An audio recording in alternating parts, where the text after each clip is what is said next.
विनागान विनोदन चरिते वाग्देवी वरमंगल चरिते विनागान विनोदन चरिते वाग्देवी वरमंगल चरिते मानातीते भारती महिते अनन रुचिदे करुणा सहिते मानातीत भारती महिते अनन रुचिदे करुणा सहिते विनागान विनोदन चरिते वाग्देवी वरमंगल चरिते मानातीत भारती महिते अनन रुचिदे करुणा सहिते अनन रुचिदे करुणा सहिते देवाग्देवी महाराण की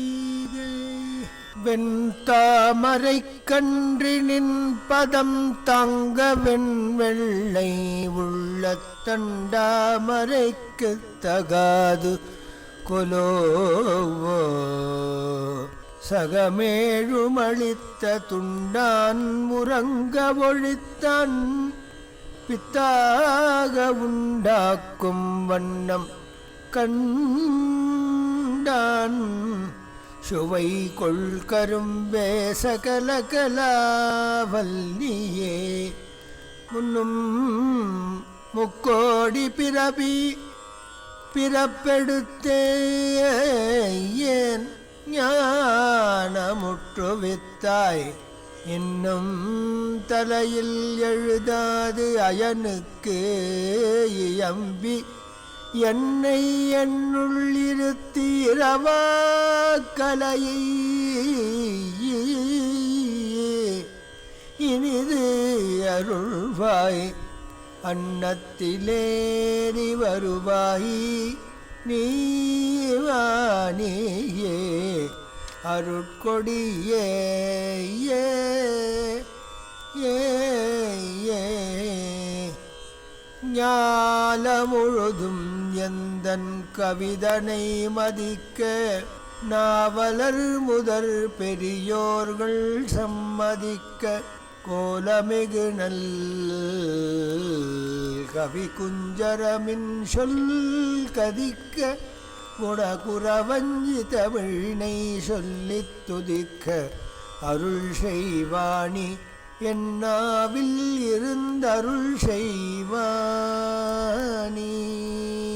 ஆயகலைகள் 64 நேய உணர்விக்கும் என்னம்மை தூயே உருப்பளிங்கு போல் வாழ் என் உள்ளத்தினுள்ளே இருப்பளிங்கு வாராது இடர் देवाग्देवी महारानी की जय புண்ணியானிமான் பரம பாகவதான் ஸ்மராமி என்கின்ற ரீதியிலே நலன் பயக்கும் ஸ்லோகங்களும் பணுவல்களும் எனும் பாகம் 8 யதாமதி யதாசக்தி வாக்தேவத்தை வாகதிஷ்டாத்திர தேவதை வாணி மகாவாணி என்று உலகோர் கொண்டாடும் பாரதியை நல்வாணியை கலைவாணியை அவள் அருள் பெற்று வாழ்ந்த எண்ணற்ற மகனீயர்கள் குறிப்பாக வடமொழி புலவர்களிலே தலைச்சிறந்தவராக கருதப்படும் காளிதாச மகாகவியின் நல்வாக்காக அமைந்துள்ள சாரதா நவரத்ன மாலை தன்னை பாடி அதன் உள்ளர்த்தத்தை உள்ளார்ந்த அனுபவத்தை நாம் பெற்று உயர்ந்த கவிரத்னங்களாக வாழ வேண்டும் என்ற பேராசையிலே இதை துவங்குகின்றோம். ராவணன் பிரம்மாவிடம் வரம் பெற்றுவிட்டான். அடுத்து கும்பகர்ணன் தவம் செய்கின்றான்.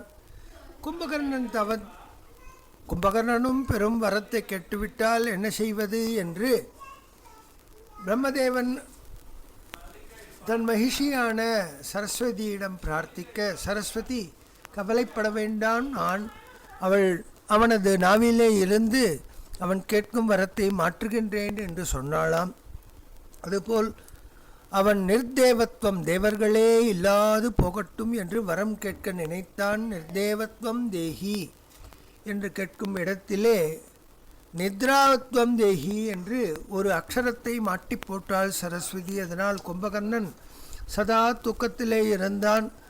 இவ்வாறு ஆகிவிட்டதே பிரம்மன்னு, என் தம்பியை நீ ஏமாற்றி விட்டாய் என்று அவன் மீது கோபம் கொண்டு ராவணன் படையெடுக்க முற்பட்டான். அப்பொழுது அவன் 6 மாதத்துக்கு ஒரு தடவை விழிப்பான்.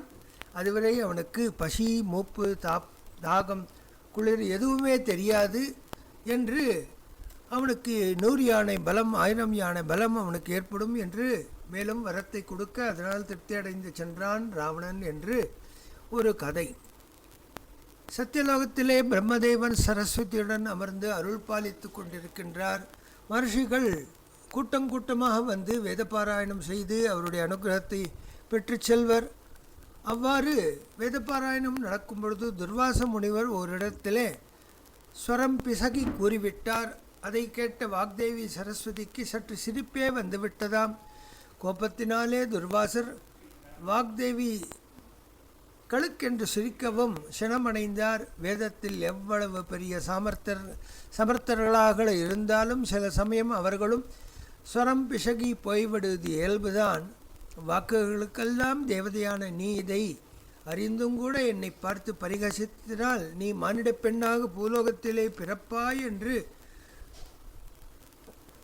சாபம் தந்தார். இதனால் இந்து தர்மத்தை ஒருங்கிணைத்து கட்டி காக்கும் பொருட்டு ஆதிசங்கர் பகவத்பாதாள் சாட்சாத்து பரமசிவனே பகவத்பாதாளாக அவதரிக்க முருகப்பெருமான் வேதாந்த கோட்பாடுகளை நிலைநிறுத்தும் பொருட்டு குமரல பட்டராக அவதரிக்க துர்வாசனின் சாபத்துக்கு இறங்கி சரஸ்வதி தேவி சோனா நதிக்கு எதிரிலே விஷ்ணுமித்திரரின் குமாரராக பிறந்தாள். பிரம்மதேவர் மண்டனமிஸ்ரர் என்ற பெயரிலே அவதரித்து குமரல பட்டரின் பிரதம சீடராக விளங்கினார். விஷ்ணுமித்திரனின் பெண்ணான வாக்தேவி மண்டனமிஸ்ரரை மனம் புரிந்து கொண்டு கர்மகாண்ட கோட்பாடுகளை தீவிரமாக ஆதரித்து வந்தனர். குமரல பட்டர் அதிலே மிகவும் தேர்ச்சி பெற்றவர். பகவத்பாதாளோ ஞானகாண்டத்தின் கோட்பாடுகளை எங்கும் பரப்பி வருகையிலே இருவருக்கும் வாதம் ஏற்பட்டது. மகாசரஸ்வதியான வாணியே அங்கு இவ்வாதத்திற்கு தீர்ப்பு கூறும் விதத்திலே அமர்ந்திருக்க பகுநாள் நடந்த வாதம். அப்பொழுது சரஸ்வதி இருவர் கழுத்திலும் மாலையை தந்து புட்டுக்குள்ள செய்கின்றாள். எந்த மாலை வாட ஆரம்பிக்கின்றதோ அவர் தோற்றதாக ஐதீகம் என்று அவள் ஆணையும் இட்டாள். அவ்வாறு இவர் இருவருக்கும் 2 மாலையை அணிவித்ததினாலே உபயபாரதி என்றும் பெயர் பெற்று விளங்கினாள். சங்கரர் தான் வாதத்தில் வென்றார். சரஸ்வதி அவர் பின்தொடர்ந்து சாரதாம்பிகையாக சிங்கேரியிலே வீட்டிலிருந்து அன்றும் இன்றென்றும் நம்மை கடாட்சித்த வண்ணம் இருக்கின்றாள் என்பது சரித்திரம். சரஸ்வதி அன்னை மூல நட்சத்திரத்திலே பிறந்ததாகவும் பிரம்ம மகிழ்ச்சியாகவும் வெண்பட்டுடுத்தி கையிலே வீணையேந்தி 8 சோடிகளை வைத்துக்கொண்டு வெண்தாமரையிலே வீற்றிருந்த அனவரதம் வேதத்தை வீணையிலே நாதமயமாக ஒலித்த வண்ணம் இருப்பாள் என்று புராணங்கள் கூறுகின்றன. சரஸ்வதிக்கும் பிரம்மாவுக்குமே ஒரு காலத்திலே பெரும் சண்டை ஏற்பட்டு சாபத்திலும் கோபத்திலும் முடிந்தது. சத்தியலோகத்திலே சரஸ்வதி சொன்னதை கேட்டு பிரம்மா மறுக்க சரஸ்வதியும் கோபப்பட்டாள். பெரிய சண்டையிலே முடிந்து கோபத்திலே சரஸ்வதிக்கு சாபம் தந்தார் பிரம்மா. கணவன் மனைவிக்கு இடையே கருத்தொற்றுமை வேண்டும், இல்லையேல் விட்டு கொடுத்தாவது போக வேண்டும். எதுவும் இல்லாவிட்டால் அங்கிருந்து இருவரும் ஒருவரை விட்டு பெரியும் நிலைதான் ஏற்படும் என்பதை இவர்களுடைய வழக்கு உலகுக்கு ஒரு பாடத்தை போதித்தது. சத்தியலோகத்திலே பிரம்மா சரஸ்வதி ஏகாந்தத்திலே பேசிக்கொண்டிருந்தனர். சுவாமி ஒருவர் பேசும் வார்த்தையில் அவரை பண்பை காட்டுவதில் முதன்மையாக இருக்கின்றது. அவரது உயர்வுக்கும் அதுவே காரணமாக இருக்கு. பிரம்மா சொன்னார், அவ்வாறு இல்லை, பேச்சை மட்டும் வைத்துக்கொண்டு அவருடைய உண்மையான பண்பை, நடத்தையை, சாரித்திரத்தை எடுத்தோத முடியாது. எவரிடம் உண்மையான பேச்சு என்பது இருப்பதில்லை என்று கூற இவ்வாறு இருவருக்கும் பேச்சை விட இது விவாதத்தில் கொண்டு போக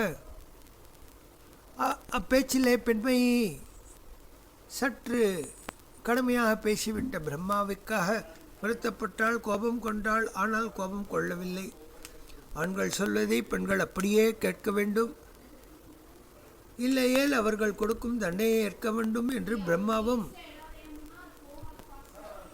இதற்கு விதிவிலக்கில்லை என்பதை தெரிந்து கொண்டேன் என்று சரஸ்வதி கூற, சரஸ்வதிக்கு எந்த பேச்சை மேலானது என்று நினைத்து பேசாயோ அந்த பேச்சில்லாதவளாகவே பூலோகத்தில் பிறந்து அவதிப்படு என்று சாபமிட்டு விட்டார்.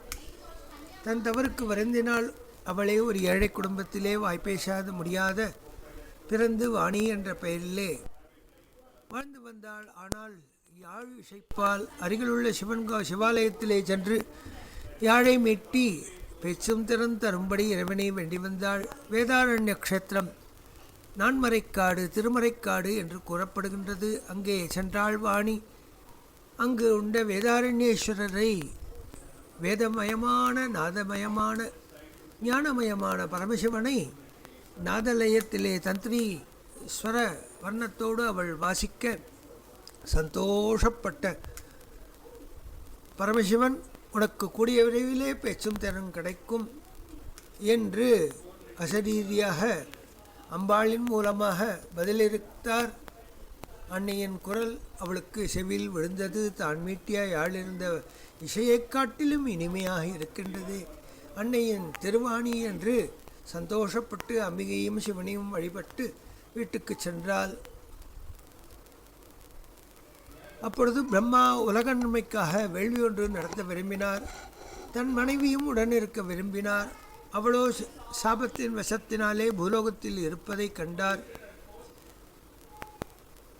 சிவன் பார்வதி மாறுவேடத்தில் வாணி இருக்கும் இடத்திற்கு வந்து சிவனடியார் போல் வேடம் தரித்து இருந்தனர். வாணியும் தங்களுக்கு யாழ்மீட்டு காட்டும்படி பிரார்த்தித்தனர். ஈசன் அவர் பொருட்டு யாழ்மீட்டினார்.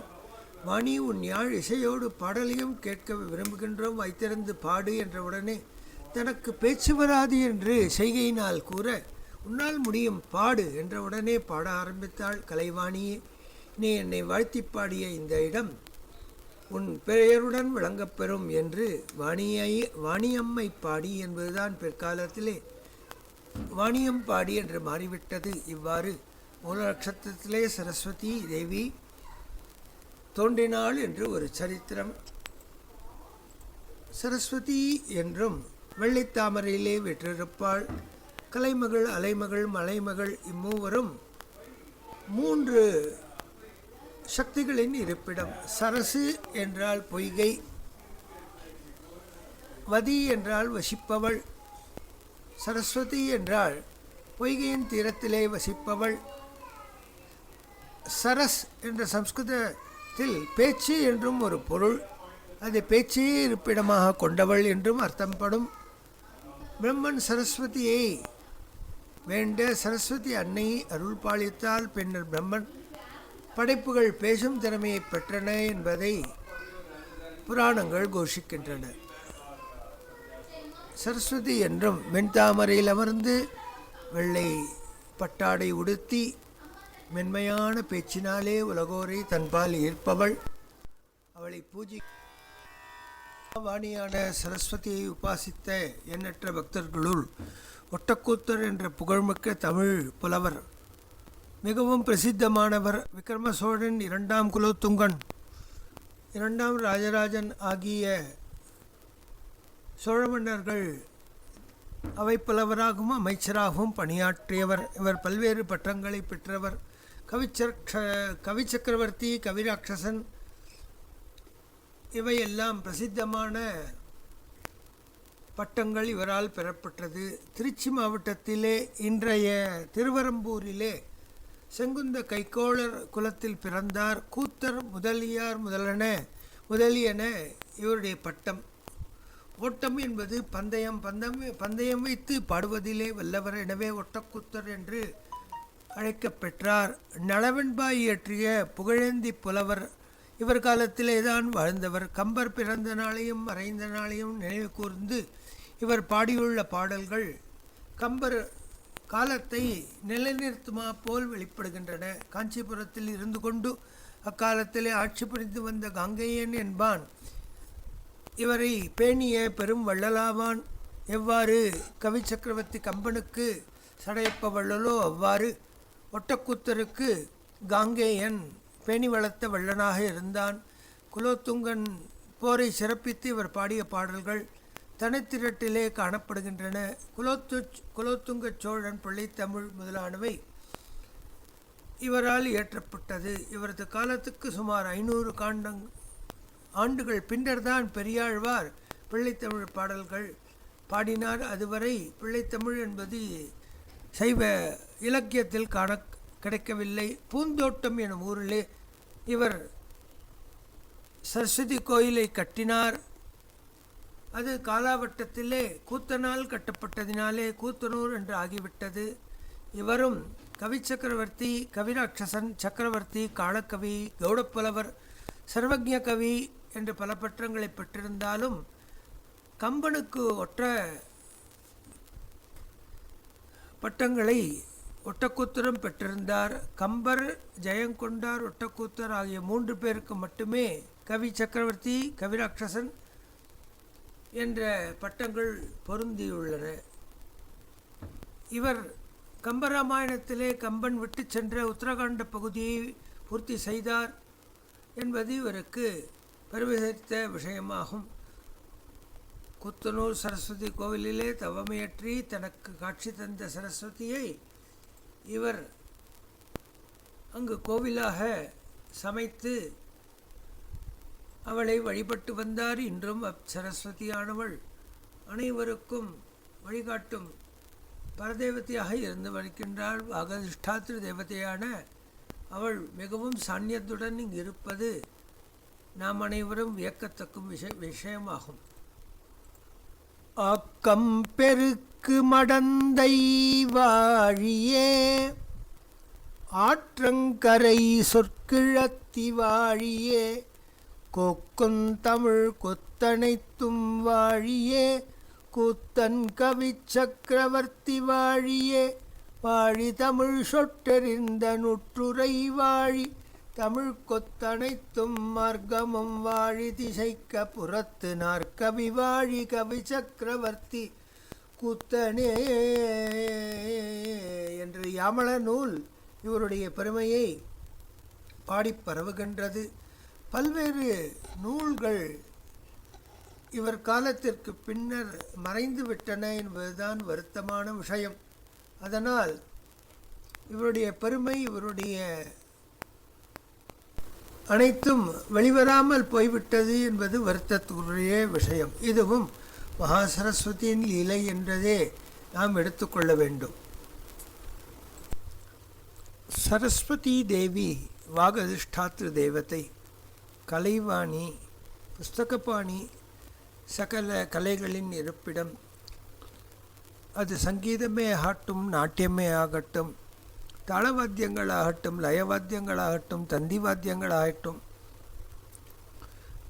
நாதஸ்வரம் போன்ற வாத்தியங்களாகட்டும், எதே ஆனாலும் அதை வாசிப்பதற்கு ஒரு தனித்திறன் அது தருபவள் சரஸ்வதி. அதே மாதிரி எழுத்தறிவிப்பவளும் அவளே. மகோபாத்தியாயா என்று அழைக்கப்படுகின்ற உயர்ந்த ஞானித்துல்யமான பண்டிதர்களையும் உலகுக்கு அளித்தவள் சரஸ்வதி. அவள் பாரத தேசம் எங்கும் பல்வேறு இடங்களிலே சாநித்திய விசேஷத்தோடு வீற்றிருந்து அருள் பாலிக்கின்றாள். தமிழ்நாட்டிலே கூத்தனூர் என்று அழைக்கப்படுகின்ற இடத்திலே பூந்தோட்டம் தனியிலே ஒட்டக்கூத்தரால் நிறுவப்பட்ட மகா சரஸ்வதி அன்றும் இன்றும் என்றும் குழந்தைகளுக்கு வரம் பாலிக்கும் பரதேவதையாகவே விளங்குகின்றாள். இவ்வாறே தெலுங்கானா பிரதேசத்திலே நிர்மல் என்கின்ற மாவட்டத்திலே ஞான சரஸ்வதியின் திருக்கோவில் அமைந்துள்ளது. மகர்ஷி வியாச பகவான் மற்றும் அவரது சீடர்கள், அவ்வாறே விஸ்வாமித்திரரும் இந்த குருக்ஷேத்திர யுத்தம் முடிந்த பிறகு அமைதியான இடத்திலே சென்று தங்க வேண்டும் என்று தீர்மானம் செய்தனர். அப்பொழுது வசாரா என்கின்ற ஸ்தானத்தை அவர்கள் தேர்ந்தெடுத்தனர். இது கோதாவரி நதி தீரத்தில் அமைந்துள்ளது. இங்கு மஞ்சீரா மற்றும் கோதாவரி நதிகள் சங்கமமாகும் க்ஷேத்திரத்திலே கர்நாடக மன்னன் நந்தகிரியை ஆண்டு வந்தான். நந்தத் எனும் ஊரை தலைநகராக கொண்டு 6வது நூற்றாண்டிலே வாழ்ந்தான்.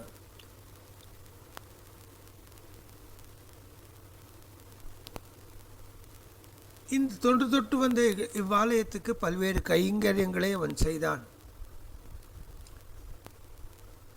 அக்ஷராபியாசம் என்பது இந்த சரஸ்வதி கோவிலிலே மிகவும் பிரசித்தமானது. குழந்தைகள் தான் படிப்பின் ஆரம்பத்திலே இங்கு வந்து அக்ஷராபியாசம் செய்து கொள்கின்றனர். விசேஷமான பூஜைகளை நவராத்திரி சிவராத்திரி காலங்களிலே இங்கு நடைபெறுகின்றது. இக்கோவிலிலே மகாகாளிக்கும் தனி சன்னதி உள்ளது.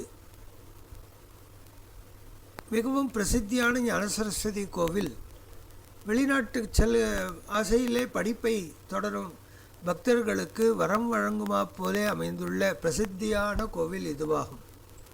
இவ்விதம் மற்றுமோர் கோவில் தெலுங்கானா சித்தப்பேட் மாவட்டத்திலே வார்கல் எனும் சிறு மலைக்குன்றிலே சரஸ்வதிக்காக கட்டப்பட்ட ஒரு புராதனமான கோவிலாகும். ஸ்ரீவித்யா சரஸ்வதி இங்கு கொலுவிட்டிருந்து அருள் புரிகின்றார். காஞ்சி காமகோட்டி பீட்டத்தினால் இது இன்று நடைபெற்று வருகின்றது. பல்வேறு பூஜைகளும் வசந்த பஞ்சமி நவராத்திரி மகோத்சவங்களும் பெரிய அளவிலே செய்யப்படுகின்றன. அக்ஷராபியாசம் மிகவும் பிரசித்தியான ஒரு விஷயமாக கருதப்படுகின்றது. சரஸ்வதி வரப்பிரசாதினியாக இங்கு இருக்கின்றாள் என்பது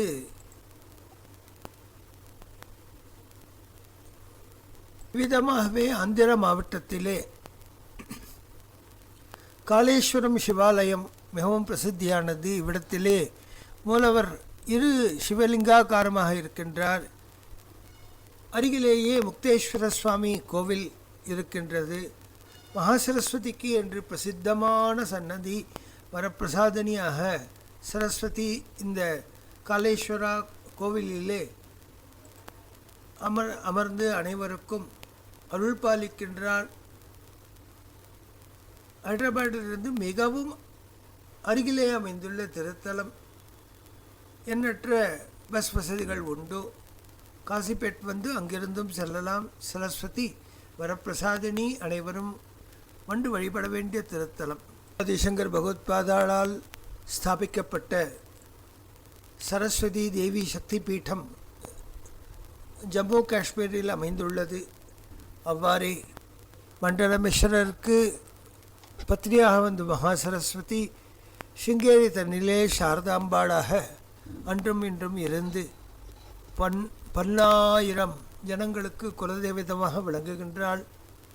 அவ்வாறு புஷ்கர க்ஷேத்திரம் என்பது மிகவும் பிரசித்தி. ஜெய்ப்பூருக்கு அருகிலே உள்ளது.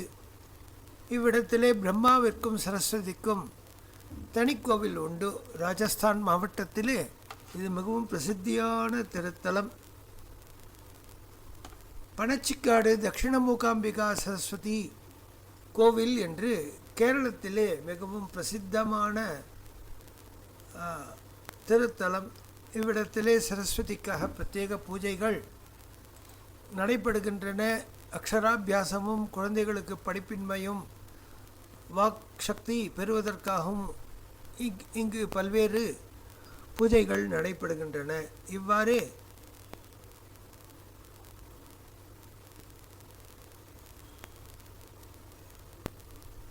மூகாம்பிகா க்ஷேத்திரமே மகாசரஸ்வதியின் இருப்பிடம்தான். ஆதிசங்கர் பகவத்பாதாள் யந்திர ஸ்தாபனம் செய்து மூகாம்பிகையின் மகத்தான அருள் நமக்கும் கிடைக்கும்படி செய்துள்ளார் என்பது பிரசித்தம்.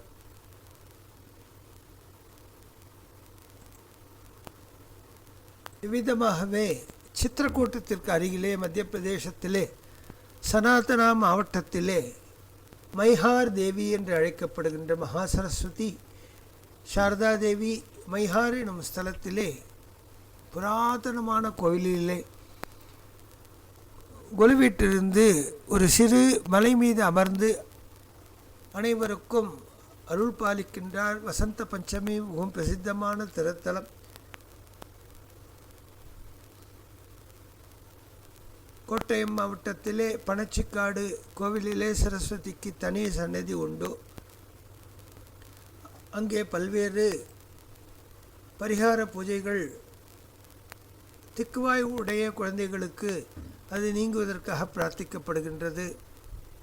இவ்வாறு எண்ணற்ற ஆலயங்களிலே தட்சிண பாரதத்திலே பாடல் பெற்ற எண்ணற்ற சிவாலயங்களிலே மகாசரஸ்வதிக்கும் மகாலட்சுமிக்கும் தனி சன்னதி உண்டு. அது எங்கும் காண கிடைக்கின்றது. சரஸ்வதி வழிபாடு என்பது தட்சிண பாரதத்துக்கே உண்டான ஒரு பிரசித்தமான பழக்கம், தொன்று தட்டு வந்த பழக்கம். அக்ஷராபியாசமும் குழந்தைகள் படிப்பிற்காக விசிஷ்டமான ஹோமாதிகளும் பிரார்த்தனைகளும் செய்வது என்பது மிகவும் பிரசித்தம்.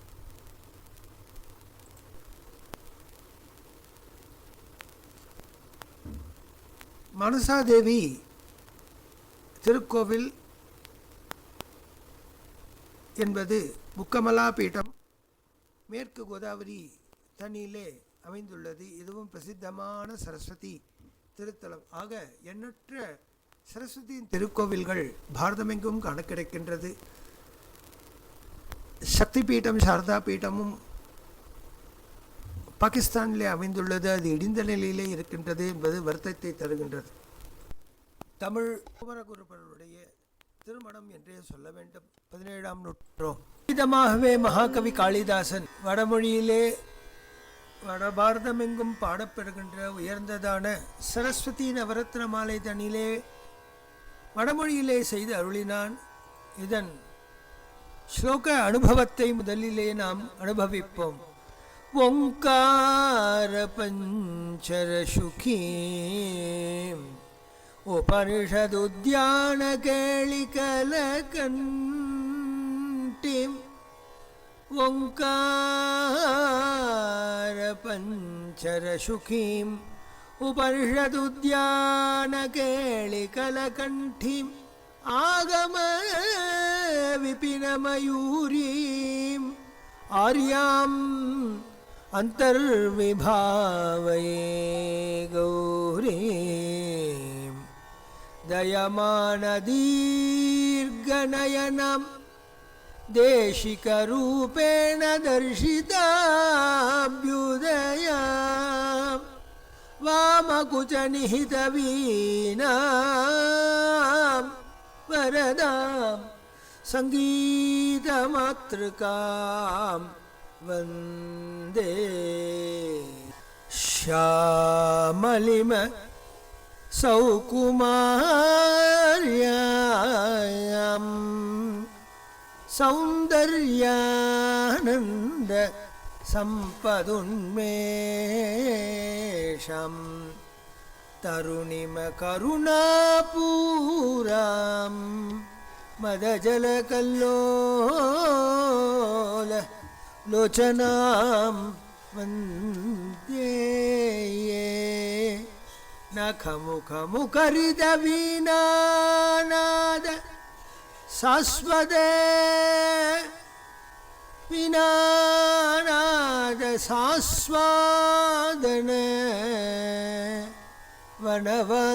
வனவோல்லாசம் முகமம்பமோதயது மாம் முக்தாதாட்டங்க முக்தஹசிதம் தே சரிகம பதநிரதாம் தாம் சரிகம பதநிரதாம் தாம் வினா சங்கிராந்தஹஸ்தாம் தாம் சாந்தாம் மிருதுளஸ்வந்தாம் குச்சபரதாம் தாம் நமாமி. ಶಿವಕಾಂತಾಂ ಅವಟುತಟ ಕಡಿತ ಚೂಳಿ ದಾಡಿತ ತಾಲಿ ಪಲಾಶತಾಟಂಕಾಂ ವಿನಾವಾದನ ವೇಳ ಕಂಪಿತ ಶಿನಸಂ ನಮಾಮಿ ಮಾತಂಗೇ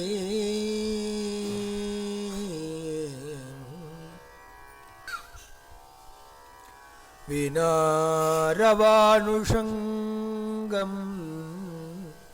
ವಿಕಚಮುಖಂ ಭೋಜಮಾಧುರೀ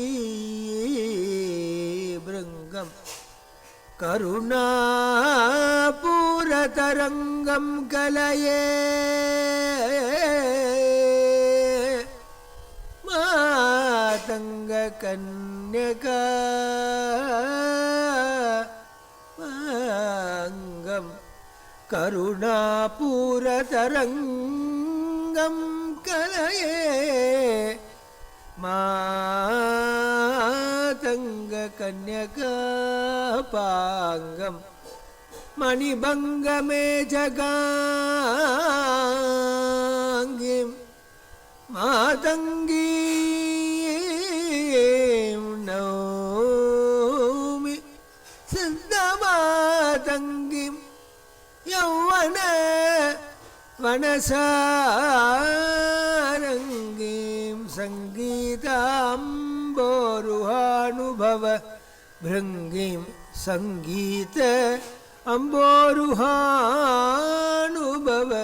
ಭೃಂಗೀಂ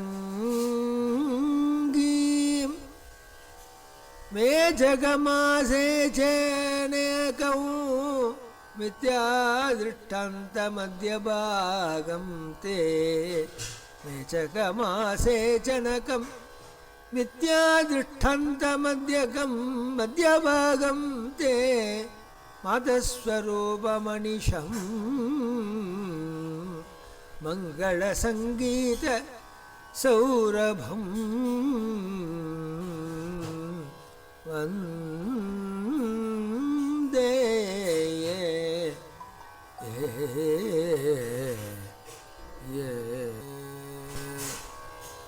காளிதாசன் தனக்கு வன்மையை தந்த சரஸ்வதியை துதிக்கின்றான். அவளேதான் மகாகாளி, அவளேதான் சண்டிகை, அவளேதான் மகாலட்சுமி. ஏனெனில் அவன் பிறக்கும் பொழுது ஊமையாய் பிறந்தவனை பெச வைத்தாள் தாய்.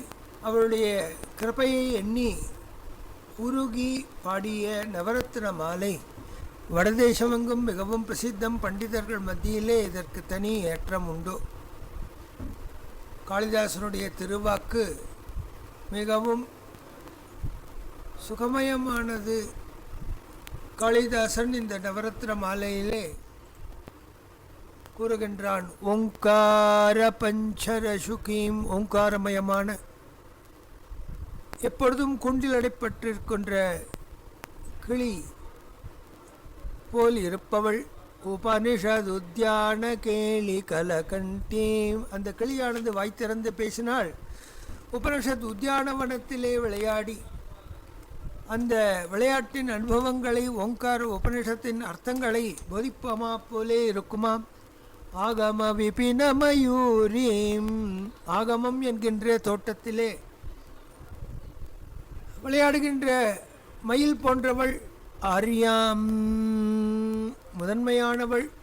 அந்தர்விபாவ ஏ கௌரீம், அப்பேற்பட்ட என் தாயை நான் நமஸ்கரிக்கின்றேன். அவள் எவ்வாறு இருக்கின்றாள்? தயமான தீர்க்கநயனாம், தயை புரிய வேண்டும் என்று கண்களை அபாங்க வீக்ஷணத்தினாலே பார்த்து பார்த்து நீண்ட கண்கள் உடையவளாக இருக்கின்றாள். தேசிக ரூபேன தர்ஷித அபியுதயம், குருநாதன் தான் அவ்வாறு அபாங்க வீக்ஷணத்தை தருவான்.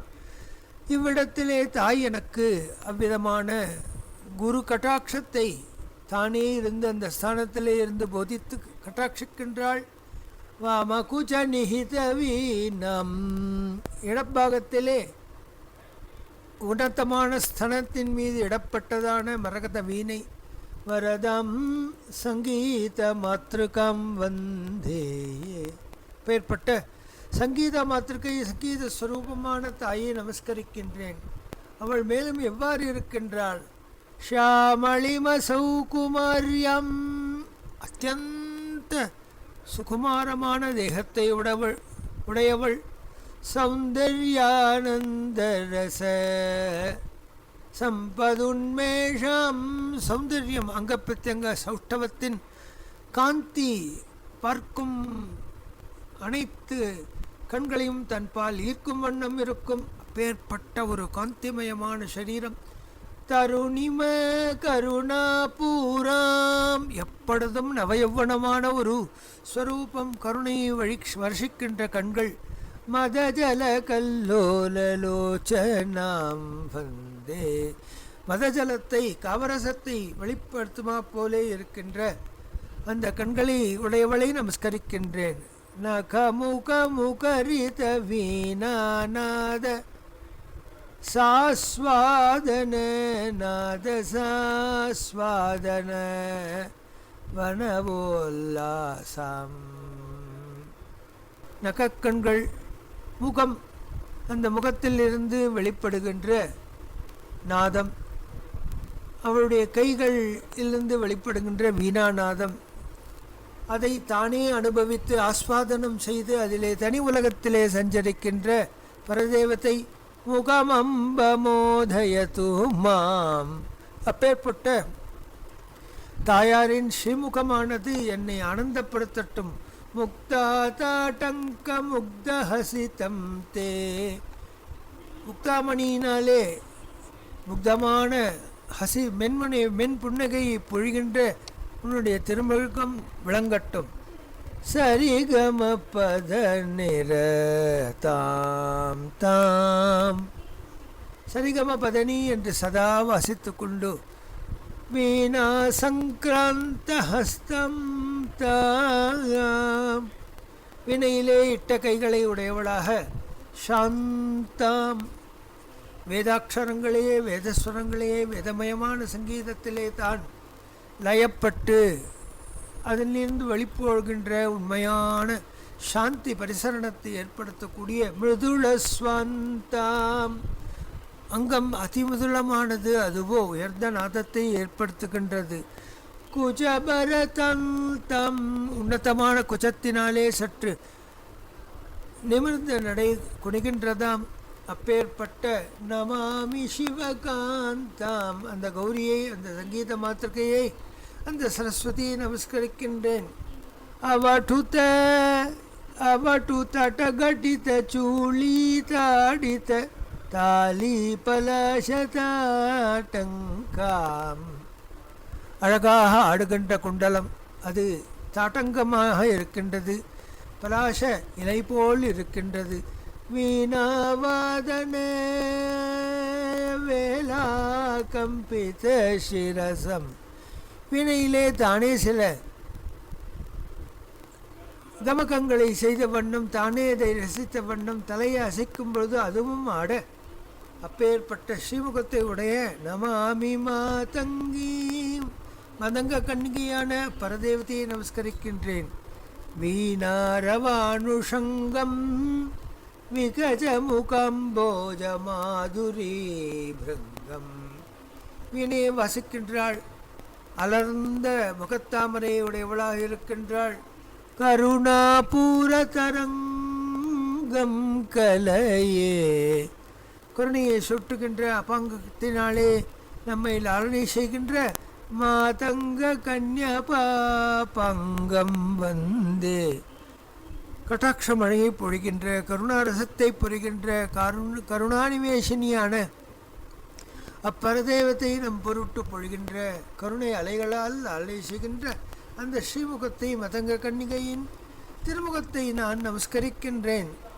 மணிபங்கமேச்சகங்கீம் மாதங்கீம், மணிமயமான ஆபரணங்களை புட்டினவளாக இருக்கின்ற அந்த மாதங்கி. நௌமி சித்த மாதங்கியும், சித்தகணர்களால் வணங்கப்படுகின்ற திருவடியை உடைய மாதங்கி. யௌவன சரசங்கி, யௌவன ரசத்தில் ததும்பி திளைக்கும் மாதங்கி சங்கீதாம்போருக, சங்கீதம் எழுகின்ற தாமரை அனுபவ பிருங்கி, அதிலே அனவிரதம் வைக்கின்ற வண்டாக இருக்கின்ற அந்த சங்கீத மாத்திருக்கையான சித்த மாதங்கியான அந்த மாதங்க கன்னிகையான சரஸ்வதி நமஸ்கரிக்கின்றேன். மேச்சகமாசேச்சனகம் மித்யா திருஷ்டாந்த மத்திய பாகம் தே மாதஸ்வரூபமணீஷம் மங்கள சங்கீத சௌரபம் வந்தே. உலகிலே எளிதிலே யாருக்கும் வசப்படாதவள், தன் பக்தர்களுக்கு வசப்பட்டவள், தன்னை வணங்குபவர்களுக்கு என்றும் கருணை